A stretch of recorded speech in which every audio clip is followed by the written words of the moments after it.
बाबा कल जो बात हो रही थी उसको थोड़ा और आगे समझने की इच्छा है। जो आप कहते हैं सत्ता ही ज्ञान है, इसे समझाएंगे थोड़ा? इसमें जो है बहुत साधारण बात है। पहले ऊर्जा नाम दिया रहे हैं जी। ऊर्जा संपन्न मानव है जी। मानव में कल्पनाशीलता, कर्म स्वतंत्रता है। ये जीवन का देन। कल्पनाशीलता जीवन की है, शरीर में नहीं है कहीं। बिल्कुल समझ में आ गए? ये कल्पनाशीलता मटेरियल नहीं है, जो भौतिक वस्तु नहीं है ना रासायनिक वस्तु, उसके आधार पर ये ट्रेस होता है। अच्छा, हम कैसा देखा? मानव जो है ना संज्ञानीयता पूर्वक जीते समय में जो ये ऊर्जा जो है ज्ञान ही मानव का ऊर्जा रूप में दिखता है। वो कैसा दिखता है? प्रभुसत्ता के रूप में दिखता है, लिखा है इसमें। वो क्या है? प्रबुद्धता ही सत्ता के रूप में काम करता है। प्रबुद्धता का मतलब होता है ज्ञान। ज्ञान ही मनुष्य को नियंत्रित किया रहता है। उसको हम देखा है, इससे अच्छा क्या देखना है? तो ज्ञान नियंत्रित करता है। ज्ञान से मानव नियंत्रित रहता है। ठीक बात है ना? ठीक बात। मानव रूप में नियंत्रित होने के लिए जीवन में ज्ञान होने के आधार पर उस ज्ञान से मानव नियंत्रित रहता है। क्या नियंत्रित? वही आचरण निरंतर। ठीक बात। ज्ञान नहीं है, आचरण की निरंतरता नहीं हो। इसको हम देख ले, इसके आधार पर कहा। तो बाबा जब आप कहते हैं कि मनुष्य ज्ञान के आधार पर नियंत्रित होता है, हम कैसे जांचे कि ये आप स्वयं ज्ञान प्राप्त करके जांचना। नहीं, वो तो ठीक है। तो ज्ञान को सत्ता क्यों बोल रहे हैं, ये पूछा जा रहा है। ज्ञान जो है ना व्यापक है, सत्ता व्यापक। ज्ञान व्यापक है का क्या मतलब? माने सर्वत्र एक सा ही है। मनुष्य जहाँ रहेगा वहाँ सब जगह में एक ही है ज्ञान। सर्वत्र का मतलब संपूर्ण अस्तित्व में किसी एक धरती नहीं है, अनंत धरती में कहीं भी रहेगा, ज्ञान एक ही है। तो ज्ञान एक ही है, तो ये तो जैसे पदार्थ अवस्था भी पूरे अस्तित्व में रहेगी तो एक ही रहेगी। वो तो उसको आप सत्ता थोड़ा बोल दे रहे हैं। ऊर्जा संपन्नता की बात पर वही हर अवस्था में जो पदार्थावस्था से लेकर ज्ञानावस्था तक ऊर्जा जो है कैसा अपने में प्रभावशील है उसको बताए। पदार्थावस्था में, प्राणावस्था में ये पूरा का पूरा ये ऊर्जा के रूप में प्रभावशील है, और ये चेतना के रूप में चैतन्य संसार में प्रभावशील है। इतनी ही बात, साधारण बात है। और जीव चेतना में मानव जीवन जो है ना 5-4 विषयों को भोगने में प्रवर्तनशील है। मानव जो है ना समाधान मनस्वस्थता को प्रमाणित करने के लिए प्रवर्तनशील है। ठीक बात। इतना ही बात। नहीं, ये बात तो सही है कि जैसे जो जीवन परमाणु भी है उसमें भी अंश मध्यांश के आसपास घूम रहे हैं, वो भी एक पुंज आकार में घूम रहा है।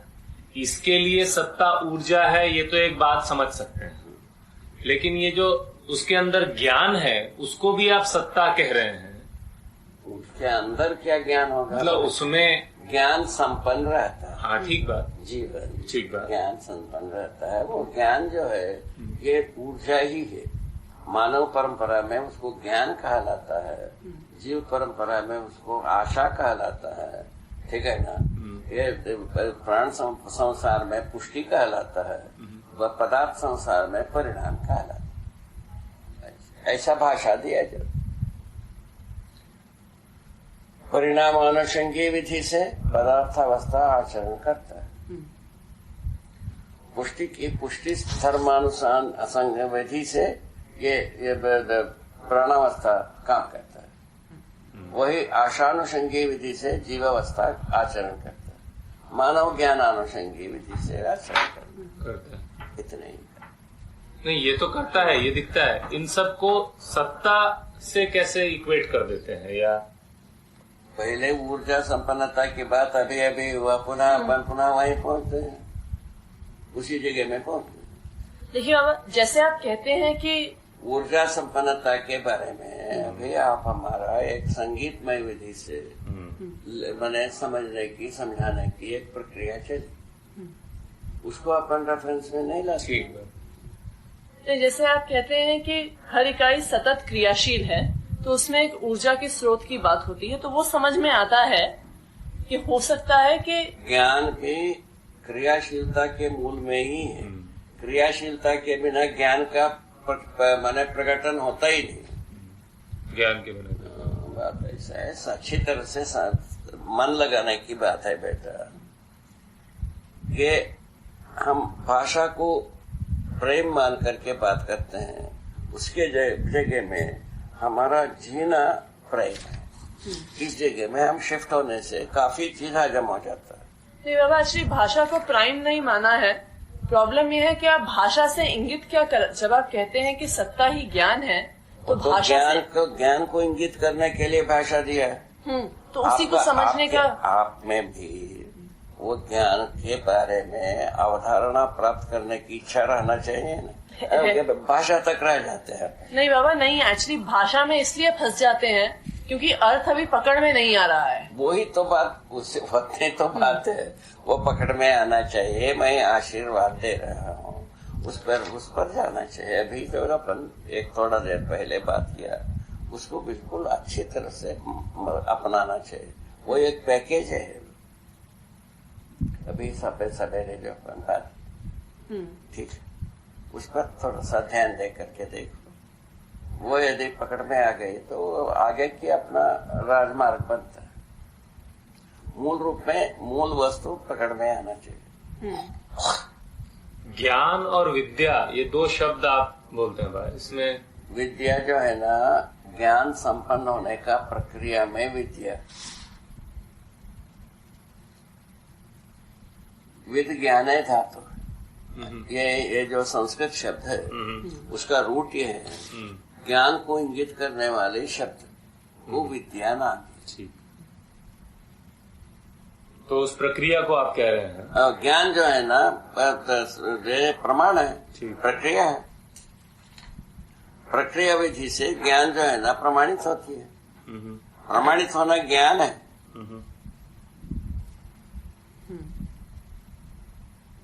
जीवन विद्या रखा है। ये जीवन विद्या कार्यक्रम में जितने भी शब्द प्रयोग किए हैं, ज्ञान को इंगित करने के लिए प्रस्तुत है।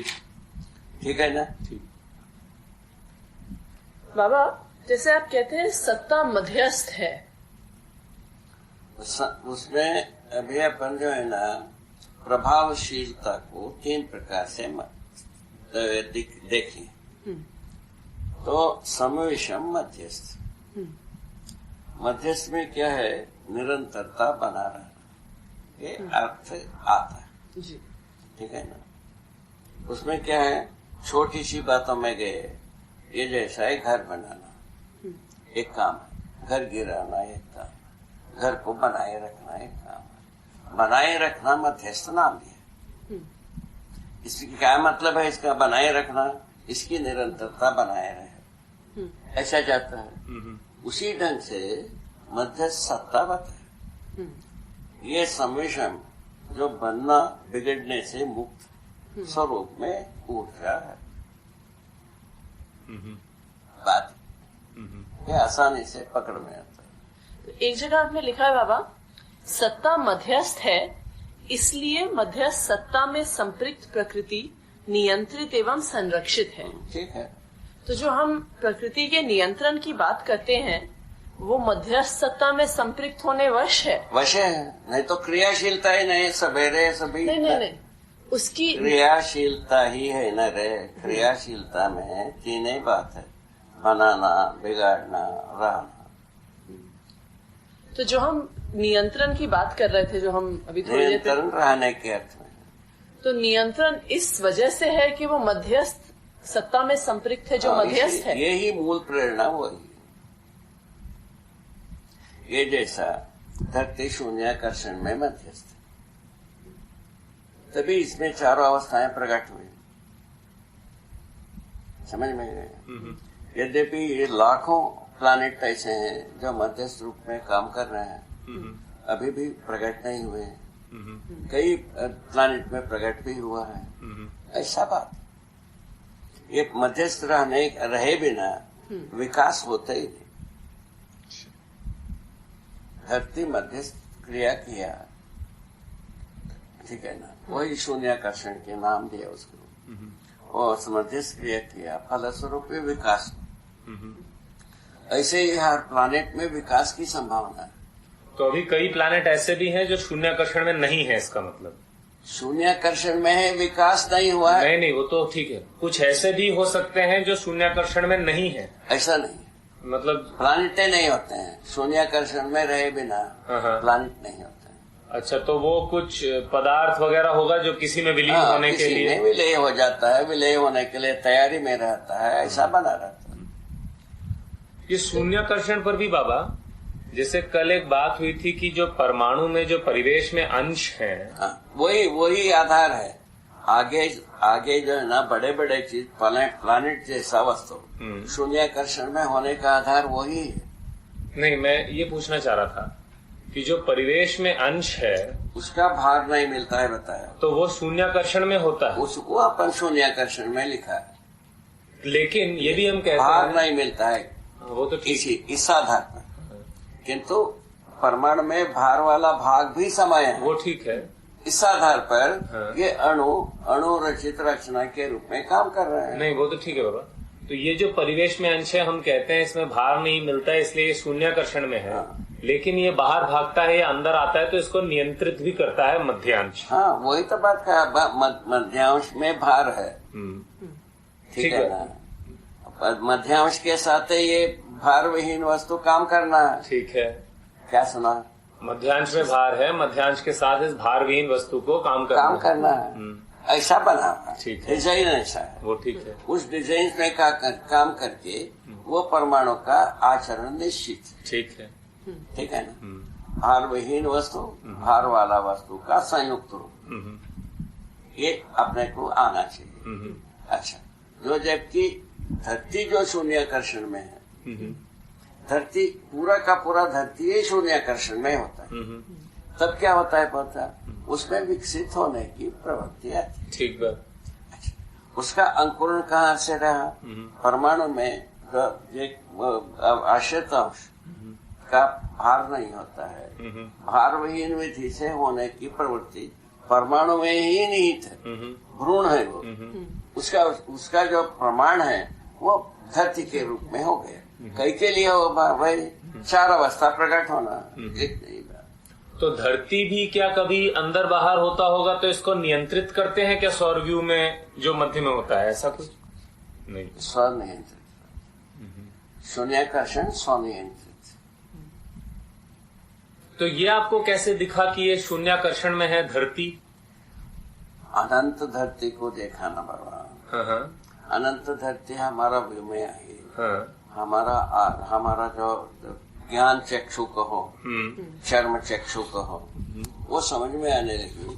सभी अपने अपने स्वरूप में जो कार्य कर रहे हैं।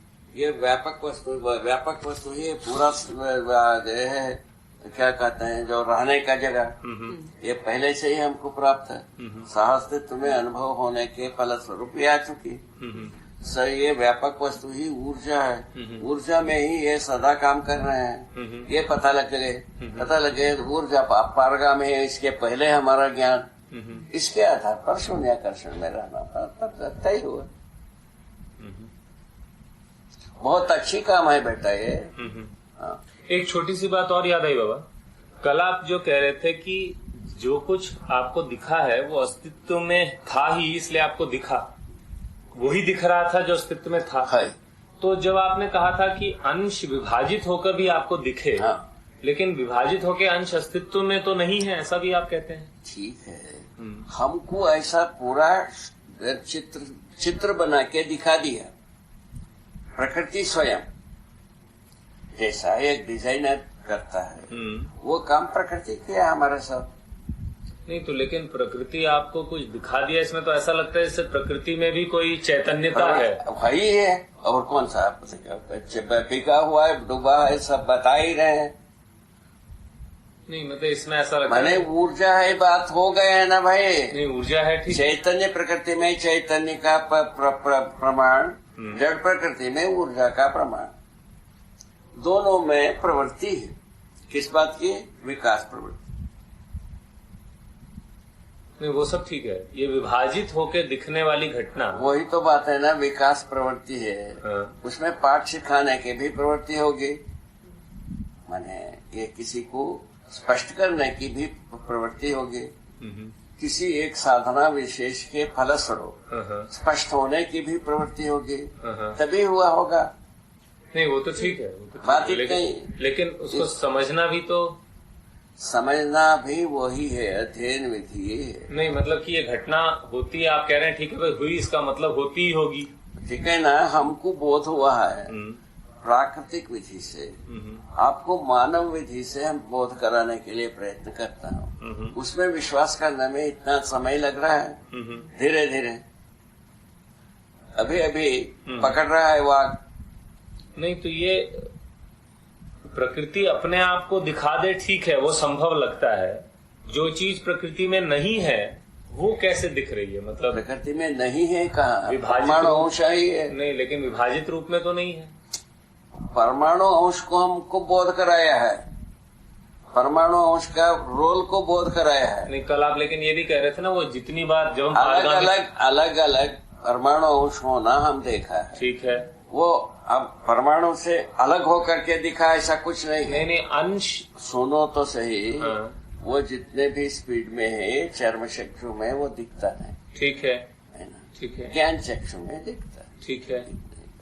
नहीं आपने कल पारगामिता के मुद्दे पे कहा था ना कि वो जितना भी विभाजित किया उसको क्रियाशील होने देखा। परमाणु अंश में भी वो भी विखंडन विधि, हाँ। विखंडन विधि में भी हाँ। तो यदि छूट होते जाए, हाँ। तो भी हर चूट जो है ना क्रियाशील है। ये आपको दिखा है, ये आपका अनुमान था? हमारा देखा हुआ बात है भाई। दूसरा, हाँ। कोई चीज समाप्त होते ही नहीं, हाँ। उसके बाद हम जो जोड़ करके अभी चैतन्य इसके मानव चेतना विधि से हम बात करते हैं। चेतना विधि से बात करने से जैसा हम लवार हैं कुल मिलाकर के, अभी जितने भी शिक्षा विधि में गए, जैसा हम एक वस्तु को 4 भाग किए, 10 भाग, एक भाग को के लिए उसको 10 भाग किया, उसमें एक भाग किया लिया। हम इस प्रकार करते समय बाकी 9 भाग रहता है कि गायब होता है? नहीं वो तो रहता है, वो तो ठीक है बाबा, ठीक है, वो एक अलग बात। इतना ही। इसी ढंग से कुल मिलाकर के आखिर में कहते हैं कुछ भी नहीं। उसी ढंग से तो अभी सन 80 की दशक में जो वर्तमान है ही नहीं, वो तो ठीक है, जबकि निरंतर वर्तमान है।